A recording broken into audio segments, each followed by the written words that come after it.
no fim dos anos 50, saiu aqui do Rio um crítico que assinava Ronald, na revista da Semana aqui do Rio e tal. Ele levou pelo Brasil afora uma coletânea de filmes raros, quer dizer, filmes antológicos, né? Levou um Eisenstein, eu me lembro que ele levou o Outubro da Eisenstein, levou alguns franceses, levou filmes americanos, um John Ford, etc. Eram 8 ou 10 filmes que ele passava e ele comentava com a plateia. E no meio disso tinha, porque naquela época passava uma coisa no cinema, até eu ainda era muito menino, passava uma coisa que se chamava Anatural. Um natural ou anatural, que acompanhava o filme. Era um short, curtinha, era o esporte, o avanço da ciência, uma exposição de pintura. Hoje tem um filme de rede, mas tem uma natural. Então, esse é o cinema. Então, mas aí eu tinha isso na cabeça como eu nunca tinha visto um documentário de longa-metragem. E fui assistir esse filme, trazido pelo Ronald. Era alguma coisa tal como uma coisa feita diretamente da realidade. Eu fiquei bestificado, fiquei tomado, siderado por aquele filme. Né? E a plateia também, né? Mesmo não tendo esses elementos, esses condimentos todos do entretenimento, ele agarrou o público, né? E era simplesmente O Homem de Arã, de Roberto Flaherty. E eu disse, nossa, o cinema é também isso? Então aquilo me mordeu, fui picado naquela hora e dali por diante eu só pensava em fazer uma coisa semelhante, quer dizer, filmar daquele jeito, né? E aí comecei a escrever no jornal, até que Linduarte Noronha me convidou, sabedor, lia o jornal, ele próprio era um crítico de cinema, me chamou e fizemos na Paraíba um filme que é um clássico hoje, do documentário brasileiro, com a fama de ter fundado o documentário brasileiro como parte do cinema novo, Aruanda, premiadíssimo no exterior e toda parte. E foi, aí nunca mais saí dessa brincadeira, até hoje, 55 anos que eu estou nessa. Mas depois de Aruanda, é como você se aproxima do Coutinho e daquela aventura do Carro Marcado. É aquele tempo de absoluta ebulição pelo país inteiro. No Nordeste, particularmente, porque nós estamos vivendo exatamente, já não mais o nascedouro, mas estamos em plena vigência de um movimento chamado Ligas Camponesas. Que é Julião. Francisco Julião em Pernambuco. E aquilo se alastrou como um rastilho. E eu era correspondente do Novo Rumos, que era um jornal do partido aqui no Rio de Janeiro. Claro, a gente viveu intensamente esse momento. Então, quando o Coutinho resolveu registrar um pouco dessa, vamos dizer, dessa guerra interior que se localizava no Nordeste, e a Paraíba viveu isso intensamente, porque foi lá que assassinaram o principal líder camponês, João Pedro Teixeira, que foi depois apelidado o Cabra Marcado para morrer. Né? Que o Ferreira Goulart fez um folheto, um cordel, com esse nome, Cabra Marcado para morrer. Né? Porque o primeiro roteiro que o Coutinho fez do Carro Marcado chamava-se Morte em Sapé. Ninguém sabe disso. Porque Sapé era o epicentro na Paraíba de um movimento que se alastrou e confrontava com o de Pernambuco. Ficou um negócio assim, o Rio Grande do Norte entrou, parte do Ceará, Alagoas, tudo. Né? Então, o João Pedro Teixeira foi fuzilado em 1962. Quando o Coutinho foi com a Univolante ao Nordeste, eles foram, a Univolante, que era do CPC da Uni, viajou o Brasil inteiro. E o Coutinho foi junto, agregou-se, porque ele estava na Uni também, junto com os outros, com o Cacá, com o Leon Ishmo. Esses não foram, porque eles tinham outras tarefas aqui no Rio. Mas o Coutinho foi com o sentido, com o objetivo de filmar, registrar aquilo que ainda era o movimento das Ligas Camponesas. Já tendo o Cabra Marcado para morrer, tendo fuzilado. O João Pedro Teixeira já tinha sido fuzilado pelo latifundiário em Sapé. E eu me lembro muito bem que o partido disse, olha, vem o cineasta aí, está aí o cineasta que veio com a Uni, e ele precisa de alguém para levá-lo, para ele se inteirar dessa coisa. Como eu tinha já 2 filmes, eu tinha feito o roteiro e assistência do Aruanda e já tinha realizado meu primeiro filme chamado Romeiros da Guia, sobre uma romaria. Eu e João Ramiro Melo. E aí me chamaram e me apresentaram o Coutinho, e foi amigo de infância ali naquela hora, já, né? Ficamos almas irmãs. E eu fui e apresentei para o Coutinho, que não conhecia, a dona Elizabeth Teixeira, que era a viúva. A viúva do Teixeira. E nesse meio tempo, eu fui estudar, eu fui fazer faculdade em Salvador, na Bahia. Quando o Coutinho preparou o filme para filmar propriamente, já 1 ano e meio depois, ele me escreveu uma carta em Salvador, me convocando para ir para o Caba Marcado para morrer. E eu fui para o Caba, porque eu tinha alguma experiência em cinema e conhecia Dona Elizabeth como conheci, como companheiro de partido, João Pedro Teixeira, entendeu? Aí eu fui para lá, dos camponeses estavam com o engenho Galileia na mão. Tinha sido desapropriado e ali era um paraíso. Entendi. Quer dizer, era um lugar de liberdade, como disse um deles. Aqui é a liberdade que impera. Um que não tinha um olho, chamava-se Brás, como Camões, assim, mas muito inteligente. Então nós ficamos... Luiz Braz de Camões. Luiz Braz de Camões, um Camões mas um homem inteligente danado, aquele Braz. E nós ficamos numa cidade de Vitória de Santo Antão e filmávamos no engenho que ficava a meia hora, 20 minutos daí. Quando foi 31 de março, arrebentou o golpe. E nessa noite... Nessa noite a gente estava filmando, nós filmávamos noturnas. E aí, como você sabe, noturna, no outro dia você descansa até meio-dia para novamente reestruturar tal, e voltar a fazer.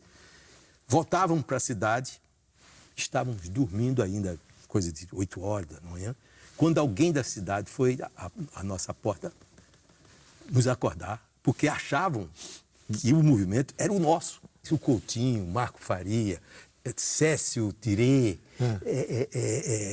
e vários outros que estavam com nós. Fernando Duarte, que era o diretor de fotografia, todo mundo com a barba. Então, na cidade, assim, os cubanos da filmagem.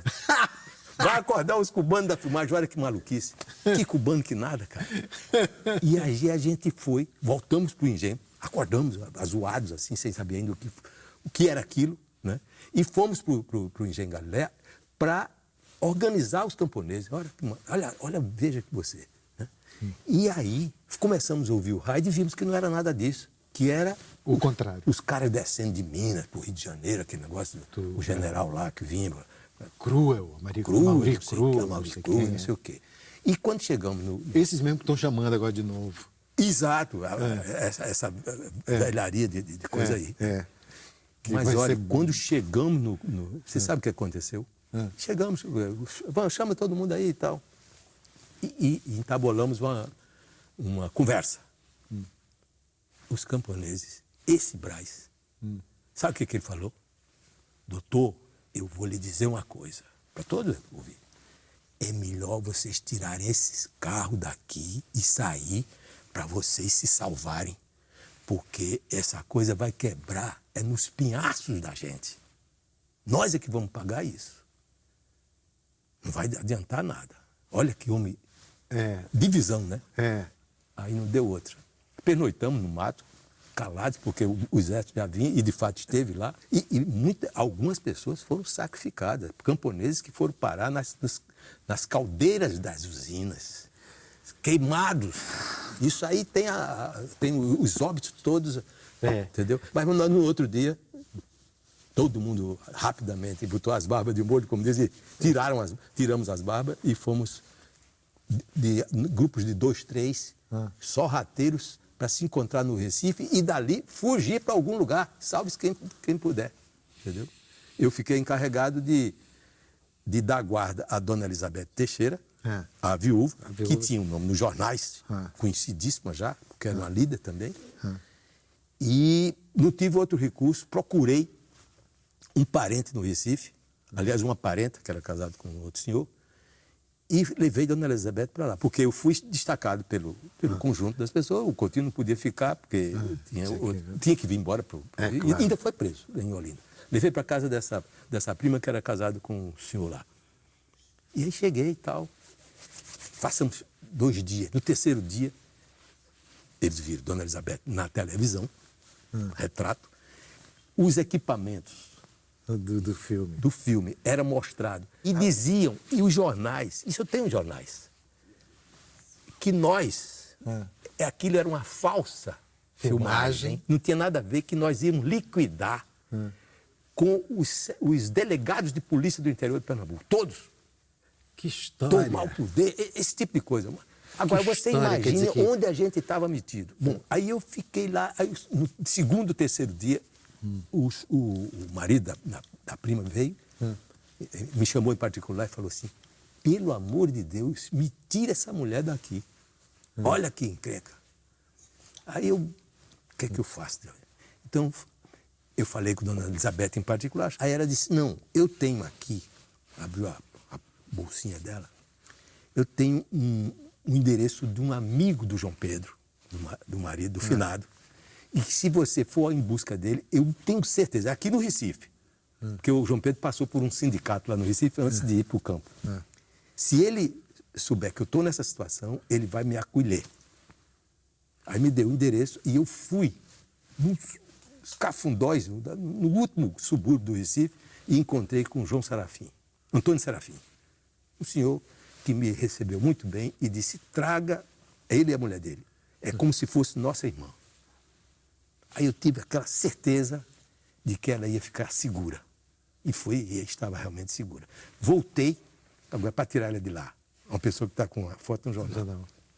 Me juntei com a minha mulher, Maria do Socorro, e oxigenamos Dona Elizabeth. Com rouge, batom. Comprei um óculos daquela, meio gado assim, entendeu? Um vestido de chita vistoso, colorido. Parecia uma mulher alegre. Isso é duro, mas... E ela sabia que corria perigo. E aí fui com ela, atravessei o Recife, ninguém me conhecia, o anônimo, e aí fui com ela e entreguei para esse senhor, e ela salvou-se. E fui ao Sapé, voltei ao Sapé, e para notificar o filho, com endereço, com tudo, foi quando eu me liberei para eu próprio dar nos cuidar da sua. É uma história, uma epopeia, não é? Temos que interromper o programa. Os marcianos invadem a Terra. Orson Welles mandou os marcianos embora. Volta o programa. Depois você fez São Saruê em que época? Que também ficou proibido aí nos anos... Saruê foi em 66. Porque logo depois do golpe, eu fui assistente aqui do Arnaldo Jabbour em 2 filmes e entendi que devia fazer... Ele confessa ainda isso hoje? Não. O Jabbour fez um filme maravilhoso, um documentário chamado Opinião Pública sobre a classe média carioca. Interessantíssimo. Mas em 66... eu, remunerado, eu fiz 2 filmes, achei que tinha ganho algum dinheiro, eu digo, vou fazer um filme na Paraíba. E evitar de fazer na zona Canavieira, que é onde o negócio tinha explodido. Eu vou fazer no Alto Sertão, longe disso aí, nos confins do estado. No oeste do estado, já o penúltimo município, tinha as usinas de algodão. Você vê, 2 anos apenas da ditadura, eu comecei a fazer o País de São Saruê, que tomaria uma cadeia de quase 9 anos. A censura prendeu o meu filme, interditou, ele pronto para exibir. Só saiu depois da anistia, depois que a gente estava já reconquistando o Estado de Direito, acabava toda aquela coisa, a democracia se instalava e tal, foi quando o filme foi liberado. Nós tínhamos um amigo, era até um crítico de cinema e gostava muito de fotografia. E um dia a gente pernoitou, eu inventei, eu e o Longuinho, Natanael Longuinho, um rapaz muito inteligente, inventei de pernoitar no Cabo Branco, que é o ponto mais oriental da América do Sul, né? Fica na Paraíba, o Cabo Branco, né? E aí a gente pernoitou aí, com a fogueirinha, com não sei o quê e tal, e eu levei Walter, que tinha aí os seus... coisa de 10 anos, para a gente fotografar o nascimento do sol, que saía de dentro d'água assim, aquela coisa, assim, pingando sangue, né? A aurora, né? A aurora sanguínea, menstruada, aurora, acho que é um poema do Paulo Mendes Campos. Acho que é Paulo Mendes Campos. E aquilo era lindo. E a gente ficou até de manhã, quando o sol surgiu, a gente incestou enquadramos, né? E ele viu tudo aquilo e viu a revelação. Não a revelação do negativo, mas a copiagem na banheira do laboratório. E Walter viu a imagem surgindo do papel. Ele nunca esqueceu isso. Ele nunca esqueceu isso. Aí ele disse que eu apliquei nele o vírus do cinema. Eu inventei de fazer um filme na Paraíba. Os últimos trens que carregavam cana nas usinas. Fomos nós que filmamos. Eu levei, ele falou assim, Vlad, eu não dou conta disso não, eu só sei fotografar fixo. Eu digo, você sabe fotografar fixo, então vamos botar esse negócio para rodar. E aí ele ficou muito assim, duvidando. Eu falei, olha cara, tu é meu irmão, se não der certo, a gente faz. Se sair uma boa porcaria, não se fala no assunto, acabou. Você é meu irmão, acabou. Mas eu tenho um orgulho danado desse camarada por isso. E nós temos orgulho danado de você, Vladimir. Inclusive, esse ano foi justamente festejado no Festival de Cinema de São Paulo, não é? Sim, não é tudo verdade. Eu completei 80 anos, né? Em janeiro. Então, em seguida, houve o É Tudo Verdade e o Ami Labak me convidou, eu aceitei. Não vou deixar de hipocrisia, né? 80 anos, me escapei de uma série de coisas assim, de desemprego, tudo junto. E lutei como professor da Universidade de Brasília, fiz parte, militei, fui perseguido pelo reitor Azevedo, que era um almirante almirante da Marinha, sei lá, querido. Imagina, né? Uma escola fundada, uma universidade das mais incríveis que o país já produziu. Pelo Darcy Ribeiro e Anísio Teixeira, terminar nas mãos de Azevedo. Então a gente lutei contra essa coisa toda, contra a censura. Meu filme, O País São Saruê, ficou na censura durante quase 9 anos.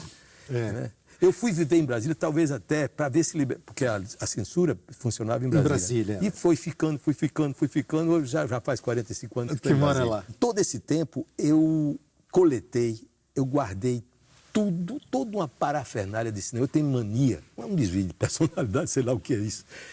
Eu sou guardador de coisa, velho, eu guardo tudo, né? Então, câmera, moviola, mesa de montagem. Então, eu peguei tudo isso durante todo esse tempo e fui guardando, ao ponto de, no apartamento que morava, não cabia mais coisa. E latas de filme, porque o filme, você sabe, o negativo, as cópias mesmo negativo, de um certo tempo ele começa a cheirar mal e tal. Aí no quarto de dormir já tinha latas de filme e tal. Então eu resolvi ir para uma casa, adquiri essa casa, 2 pisos, e levei toda essa tralha para lá, organizei com um certo roteiro o espaço, e dei um nome meio fictício, meio Fundação Cine Memória. E lá virou um ponto de referência, porque várias das associações de classe do cinema têm sede lá, e é a memória do cinema de Brasília. Criei um estatuto, fiz as coisas direitinho, e está lá. E agora, com 80 anos, como ninguém é para semente, né? Ninguém nasceu para semente, eu resolvi doar casa com toda a parafernália do cinema de Brasília, que é a história do cinema de Brasília e parte do cinema brasileiro, compreendeu? Eu já doei, já não é mais minha, quer dizer... Você doou para a universidade? Para a universidade. A casa com tudo, que foi tudo trabalho... A casa, inclusive, que é uma propriedade sua. Quase 45 anos de trabalho meu, de coleta, de tudo, com estatuto, com tudo. E eu estou devolvendo, quer dizer, estou devolvendo quando eu parti quando eu fizer a última viagem, já é da Universidade de Brasília, já tem o aprovo do conselho, todo mas você ainda tem que fazer muito filme antes dessa viagem aí que você está interessado em fazer. Claro. E que estão todos um dia interessados em fazer. Cara, Vladimir, quanta coisa, você viu, né? Isso aqui é a oficina do velho. Oficina do velho aqui? Tem umas caixinhas aqui. Do mestre Lula. O mestre Lula, né?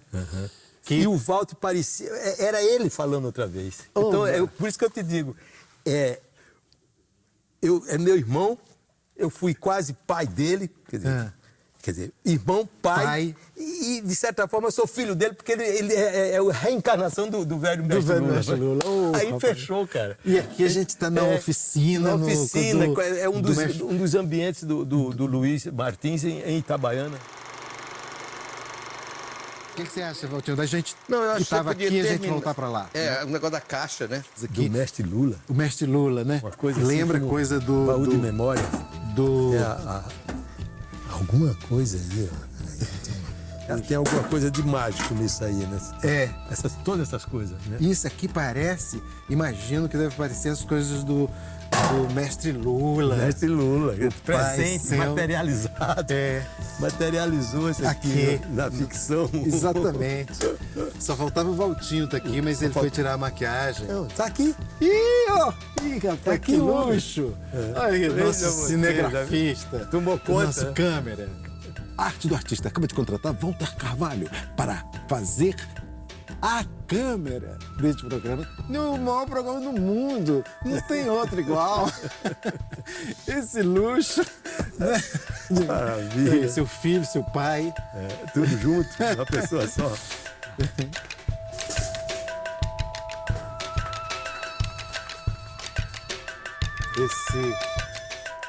Vamos ver se ele aprova, né? Se ele pode ser aprovado. Tem que mostrar serviço também, né?